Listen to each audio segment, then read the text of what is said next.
Welcome to Guide Guru. We hope this video helps. You're ready to add a button now.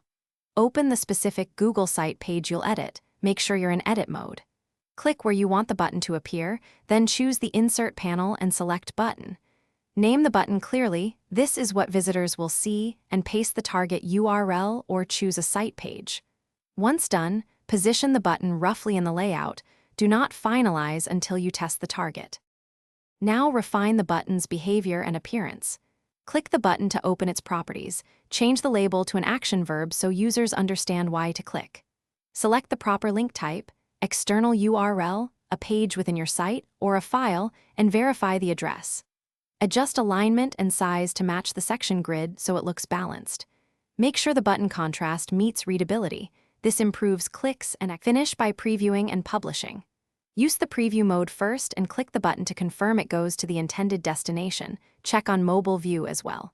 When satisfied, publish the site so everyone sees the change, then test the live link one more time. If the button fails, clear your cache and confirm the URL and file permissions.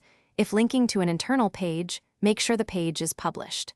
One key tip: incorrect permissions are the most common cause. Thanks for watching.